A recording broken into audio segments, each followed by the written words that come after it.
Hi hello. ഇന്ന് നമ്മുടെ മക്കളെയൊക്കെ നമ്മൾ സ്കൂളിലേക്ക് വിടുമ്പോൾ നല്ല ഭംഗിയിലല്ലേ പറഞ്ഞയക്കുക.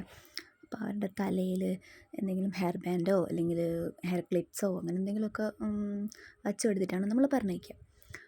അങ്ങനെയൊക്കെ വെച്ച് കൊടുത്തിട്ട് അവരെ പറഞ്ഞയക്കുമ്പോൾ നല്ലൊരു ഭംഗിയായിരിക്കും അവരെ കാണാൻ, അല്ലേ? കുറച്ചുകൂടി നല്ലൊരു രസമുണ്ടാകും കാണാൻ. അപ്പോൾ ഞാൻ നിങ്ങൾക്ക് ഇന്ന് കാണിച്ചു തരാമെന്ന് വിചാരിക്കുന്നത് നമ്മുടെ ഇതുപോലത്തുള്ള ഹെയർ ക്ലിപ്സ് ഇല്ലേ, ടിക് ടിക് എന്ന് ഒക്കെ നമ്മൾ വീട്ടിൽ നിന്ന് പറയാറുണ്ട്. നിങ്ങളെന്താ പറയാറ് എനിക്കറിയില്ല. നമ്മൾ ഇങ്ങനത്തെ ഹെയർ ക്ലിപ്പിൽ റിബണ് കൊണ്ട് ഒരു പൂവുണ്ടാക്കി വെച്ച് കൊടുത്താൽ നല്ല ഭംഗിയുണ്ടാവില്ലേ കാണാൻ. അപ്പം നമ്മളത് ഫാൻസിയിൽ നിന്നൊക്കെ ഒരുപാട് വാങ്ങിക്കുന്നവരായിരിക്കും, ഇപ്പോൾ പൈസയും കൊടുത്ത് വാങ്ങിക്കുന്നവരായിരിക്കും. അപ്പോൾ ഇങ്ങനത്തെ റിബണ് നമ്മൾ സ്വന്തമായിട്ട് വീട്ടിൽ വാങ്ങിച്ചാൽ നമുക്ക് എത്ര വേണമെങ്കിലും ഉണ്ടാക്കാമല്ലോ. വേണമെങ്കിൽ വീട്ടിൽ നിന്ന് തന്നെ ഉണ്ടാക്കിയിട്ട് സെയിൽ ചെയ്യാം. അപ്പോൾ അങ്ങനെയുള്ള ചെറിയ പൂവ് എങ്ങനെ ഉണ്ടാക്കുന്നതെന്ന് ഞാൻ നിങ്ങൾക്കൊന്ന് കാണിച്ചു തരാം. അപ്പോൾ ഇതുപോലത്തെ ഒരു റിബൺ എടുത്തിട്ട് അതിൻ്റെ ഒരു 14 സെൻറ്റിമീറ്റർ ഒരു വലിപ്പത്തിൽ നീളത്തിൽ അത് കട്ട് ചെയ്യാം. ഇങ്ങനത്തെ 2 എണ്ണമാണ് ഞാനിപ്പോൾ ഇവിടെ ഉണ്ടാക്കുന്നത്. ഒരു ജോഡി എന്ന് പറയുന്നത് 2 എണ്ണമാണല്ലോ. അപ്പോൾ 2 എണ്ണം ഉണ്ടാക്കാമെന്ന് വിചാരിച്ചു. അപ്പോൾ രണ്ടും ഒരേ വലിപ്പത്തിലാണ് ഞാൻ എടുത്തത്, ഒരേ നീളത്തിലാണ് എടുത്തത്, 14 സെൻറ്റിമീറ്റർ എടുത്ത്. ഇനി നമുക്ക് വേണ്ടത് ഒരു സൂചി നൂലുമാണ്. സൂചി നൂലും ഈ മഞ്ഞ കളർ തന്നെ കിട്ടുകയാണെങ്കിൽ, നൂല് മഞ്ഞ കളർ കിട്ടുകയാണെങ്കിൽ അതെടുക്കുന്നത് നല്ലത്. അല്ലെങ്കിൽ നിങ്ങൾക്ക് ഇഷ്ടമുള്ള ഏതെങ്കിലും ഒരു കളർ നൂലെടുക്കുക. നൂല് സൂചിയിൽ കോർത്ത് വെക്കുക. എന്നിട്ട് ഈ റിബണ് നടുവാക്കി മടക്കുക. നിങ്ങൾക്ക് കാണുമ്പോൾ മനസ്സിലാവുന്നുണ്ടെന്ന് വിചാരിക്കുന്നു. നല്ലതായിട്ട് നടുവാക്കിയിട്ട് മടക്കുക. നന്നായി പ്രസ് ചെയ്ത് മടക്കി കൊടുക്കുക. എന്നിട്ട് അത് ആ അറ്റത്ത് നമ്മൾ അറ്റം മുതൽ നമ്മൾ തുന്നാൻ തുടങ്ങണം. അറ്റത്ത് 2 സ്റ്റിച്ചിട്ട് കൊടുത്തിട്ട് കാണുമ്പോൾ അത് മനസ്സിലാവും. കണ്ടോ, ഈ അറ്റത്താണ് നമ്മൾ തുന്നേണ്ടത്. അറ്റത്ത് തുന്നിക്കഴിഞ്ഞിട്ട് നമ്മൾ മടക്കിയ ഭാഗമുണ്ടല്ലോ, നടുഭാഗത്ത് തുന്നി കൊടുക്കുക. ആ അറ്റം തുന്നിക്കഴിഞ്ഞ് കഴിഞ്ഞാൽ നടുഭാഗമാണ് നമ്മൾ തുന്നി കൊടുക്കേണ്ടത്. നിങ്ങൾക്ക് കാണുമ്പോൾ മനസ്സിലാവുന്നുണ്ടല്ലോ അല്ലേ? കണ്ടോ, ഈ സൈഡ് ഈ നടുഭാഗമാണ് നമ്മൾ അങ്ങ് അറ്റത്തോളം തുന്നി കൊടുക്കുക. ചെറിയ ചെറിയ സ്റ്റിച്ച് ഇട്ടിട്ടോ എങ്ങനെയാണ് നിങ്ങൾക്ക് അറിയുന്ന പോലെ തുന്നന്നെ ചെയ്യണം. സൂചി നൂലും വെച്ച് തന്നെ തുന്നണം. മെഷീനിൽ കൊണ്ട് അടിക്കുകയൊന്നും ചെയ്യരുത്. ഈ സൂചി നൂല് തന്നെ വെച്ചിട്ട് ചെയ്യാം. പെട്ടെന്ന് കഴിയുന്നൊരു ഫ്ലവറാണ്, ഒരു പൂവാണ് കേട്ടോ അത്. നമ്മൾ വിചാരിക്കുന്ന പോലെ നല്ല വേഗം കഴിയും. അങ്ങനെ നമ്മൾ തുന്നി അങ്ങ് അറ്റത്തോളം എത്തിക്കഴിഞ്ഞാൽ അത് മൊത്തം തുന്നി എടുത്തു കഴിഞ്ഞാൽ അതിൻ്റെ അറ്റത്തും തുന്നി കൊടുക്കുക. സൈഡിലും തുന്നി കൊടുക്കുക. തുന്നി എടുത്ത് കഴിഞ്ഞിട്ട് നമ്മളത് അടിയിൽ നിന്ന് നൂല് ബാക്കി നൂലുണ്ടാവുമല്ലോ എന്തായാലും. ആ നൂല് വലിക്കുക നന്നായിട്ട്. ഇങ്ങനെ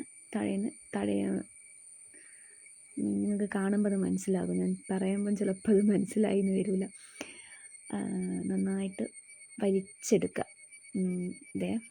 ഇതുപോലെ വലിച്ച് മേളിലേക്ക് ഇങ്ങനെ വലിച്ചു കൊടുക്കുക. അപ്പോൾ കണ്ടോ, ഒരു പൂവിൻ്റെ രൂപത്തിൽ ആയത് കണ്ടോ. ഇനി നമ്മൾ ചെയ്യേണ്ടത് ആ 2 അറ്റങ്ങളുണ്ടാവുമല്ലോ, ആ 2 അറ്റം കൂടെ ഒന്ന് നമ്മൾ തുന്നി യോജിപ്പിച്ച് കൊടുക്കണം. ഒറ്റൊന്നിനല്ല, ഒരു ഉറപ്പിന് വേണ്ടിയിട്ട്, പോരാതിരിക്കാൻ വേണ്ടിയിട്ടാണ്. അതൊന്ന് തുന്നി കൊടുക്കുക. എന്നാൽ നല്ലൊരു ഉറപ്പുണ്ടാകും. പിന്നെ അല്ലെങ്കിൽ ചിലപ്പോൾ നൂലൊക്കെ ഇങ്ങനെ പോന്നു കഴിഞ്ഞാൽ ഒരു ഭംഗി ഉണ്ടാവില്ല പൂ കാണാൻ. അപ്പോൾ അങ്ങനെ തുന്നിക്കഴിഞ്ഞ് കഴിഞ്ഞാൽ കണ്ടോ, അങ്ങനെ തുന്നി ഒരു ഒറ്റ സ്റ്റിച്ച് അത് മതി. അങ്ങനെ തുന്നി കൊടുത്ത് നമ്മൾ സൂചി നൂലും ഒരു കെട്ടിട്ട് കൊടുക്കുക. കെട്ടിട്ട് കൊടുത്തു കഴിഞ്ഞിട്ട് നമ്മളെ ഹെയർ ക്ലിപ്പ് ഉണ്ടാവുമല്ലോ, നമ്മൾ ഏത് ക്ലിപ്പിലേക്കാണോ നമ്മൾ ഈ പൂവ് ഫിറ്റ് ചെയ്യാൻ ഉദ്ദേശിക്കുന്നതെന്ന് വെച്ചാൽ അയ്യ ക്ലിപ്പ് ഒന്ന് എടുത്തിട്ട് ഒരു അയ്യ ക്ലിപ്പ് ഈ പൂവിന് മേലേക്ക് നമുക്ക് തുന്നി കൊടുക്കണം. തുന്നി കൊടുക്കുന്നതിന് മുന്നേ പശയോ അല്ലെങ്കിൽ ഗ്ലൂഗണോ അങ്ങനെ എന്തെങ്കിലുമൊക്കെ ഉണ്ടെങ്കിൽ അതും വെച്ചിട്ടൊന്ന് ഒട്ടിച്ചു കൊടുക്കുന്നത് നന്നായിരിക്കും. തുന്നുന്നതാണ് ഏറ്റവും നല്ലത്. എന്നാലും ഒരു ഉറപ്പിന് വേണ്ടിയിട്ട് ഒന്ന് പശ ചെയ്ത് കൊടുത്താലും കുഴപ്പമൊന്നുമില്ല. പശ ഒട്ടിക്കുന്ന നല്ല നിൽക്കുന്ന പശയാണെങ്കിൽ ഒട്ടിച്ചാലും മതി, തുന്നണമെന്നുമില്ല. അപ്പോൾ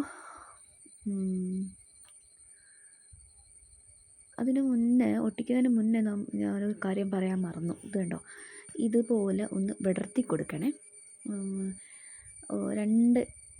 നമ്മൾ മടക്കിയിട്ടാണല്ലോ തുന്നിയത്, അപ്പോൾ അത് രണ്ടെണ്ണമായിട്ട് ഇങ്ങനെ വിടർത്തി കൊടുക്കുക. എല്ലാ ഭാഗവും നന്നായിട്ടൊന്ന് വിടർത്തി കൊടുക്കുക. അപ്പോൾ പൊങ്ങി നിൽക്കുമ്പോൾ കാണാൻ നല്ലൊരു ഭംഗിയായിരിക്കും. അല്ലെങ്കിൽ ഒരു ഒട്ടി നിൽക്കുന്ന ഒരു പൂ പോലെ ഉണ്ടാവും, ഒരു സുഖം ഉണ്ടാവില്ല കാണാൻ. കണ്ടോ, ഇതുപോലെ നന്നായിട്ടൊന്ന് പൊക്കി കൊടുക്കുക. എന്നിട്ടാണ് നമ്മൾ പറഞ്ഞ ക്ലിപ്പ് ഇതിൻ്റെ മുകളിലേക്ക് ഒട്ടിച്ചു കൊടുക്കേണ്ടത്. കണ്ടോ, ഈ പശയാണ് ഞാൻ യൂസ് ചെയ്തത്. ഇതിന് വലിയൊരു ഉറപ്പൊന്നും എനിക്ക് തോന്നാത്തതിനെ കൊണ്ട് ഞാൻ സ്റ്റിച്ച് ചെയ്യുകയും ചെയ്തിട്ടുണ്ട്. ബാക്കി നൂല് ഞാൻ കട്ട് ചെയ്തിട്ടില്ല. ആ നൂല് അതിൻ്റെ മുകളിൽ തന്നെ ഉണ്ട്, ആ പൂവിൻ്റെ മുകളിൽ തന്നെ ഞാൻ വെച്ചിട്ടുണ്ട്. അപ്പോൾ കണ്ടോ, ഇതുപോലെ ഒന്ന് ഒട്ടിച്ചു കൊടുക്കുക. ഇങ്ങനെ ഒട്ടിച്ചു കൊടുത്തിട്ട് നമുക്ക് അതിൻ്റെ ഉള്ളിൽ കൂടെ ഒന്ന് തുന്നിയും കൊടുക്കുക. ഒട്ടിച്ചു കൊടുക്കുമ്പോൾ അതങ്ങനെ അങ്ങോട്ടും ഇങ്ങോട്ടൊക്കെ നീങ്ങി പോകുന്നുണ്ടായിരുന്നു. അതുകൊണ്ട് ഞാനൊന്ന് സ്റ്റിച്ച് ചെയ്യാമെന്ന് വിചാരിച്ചത്. അല്ലെങ്കിൽ ഞാനിപ്പോൾ ഉണ്ടാക്കുന്ന സമയത്ത് സ്റ്റിച്ച് ചെയ്ത് കൊടുക്കലാണ് പതിവ്. അല്ലെങ്കിൽ മോളൊക്കെ ഒരു വലിക്കുമ്പോഴത്തേക്കും ആ പശയിൽ നിന്ന് ക്ലിപ്പൊക്കെ പോരും. അതുകൊണ്ട് ഇങ്ങനെ തുന്നുന്നതാകുമ്പോൾ ഇങ്ങനെ തുന്നി വെച്ച് കഴിഞ്ഞ് കഴിഞ്ഞാൽ വലിയ പ്രശ്നം വരില്ല.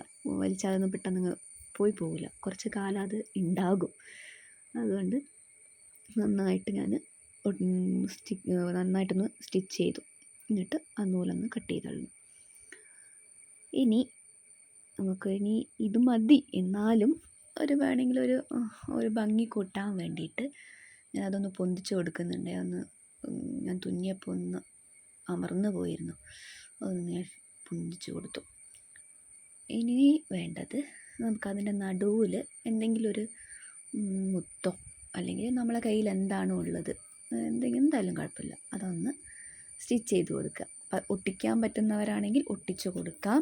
പക്ഷേ എൻ്റെ അടുത്തുള്ള പശ വലിയ ഉറപ്പില്ലാത്തൊരു പശയായത് കൊണ്ട് ഞാനൊരു മുത്തെടുത്തിട്ട് അതിലേക്ക് ഒന്ന് സ്റ്റിച്ച് ചെയ്ത് കൊടുക്കുകയാണേ. നടുവിൽ വെച്ചിട്ട് ഒരൊറ്റ സ്റ്റിച്ച്. അപ്പോൾ നിങ്ങൾക്ക് കാണുന്നുണ്ടോ, രണ്ടും മഞ്ഞ കളറായത് കൊണ്ട് ചിലപ്പം കാണാനൊരു ബുദ്ധിമുട്ടുണ്ടാകും. കാണുന്നുണ്ട് അല്ലേ, കുഴപ്പമില്ല, ഓക്കെ. അപ്പോൾ ഇങ്ങനെ സ്റ്റിച്ച് ചെയ്ത് കൊടുത്തു.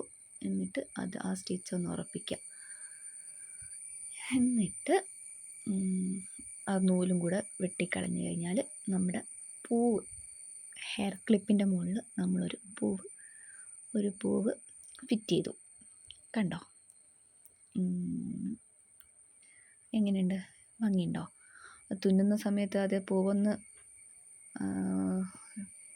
അമർന്നു പോയിട്ടുണ്ടാവും, അതൊന്ന് പൊന്നിച്ചു കൊടുക്കണേ. പറയുന്ന വിട്ടുപോയതാണ്. ഞാനിപ്പോൾ ചെയ്യുന്ന കണ്ടപ്പോഴാണ് ഞാൻ ഓർത്തത്. കണ്ടോ, ഇതുപോലെ ഒന്ന് പൊക്കി വെച്ച് കൊടുത്താൽ നല്ലൊരു ജമന്തി പൂ പോലെ ഉണ്ടാവും അല്ലേ? ഞാനങ്ങനെ 2 എണ്ണം ചെയ്ത് വെച്ചിട്ടുണ്ട്.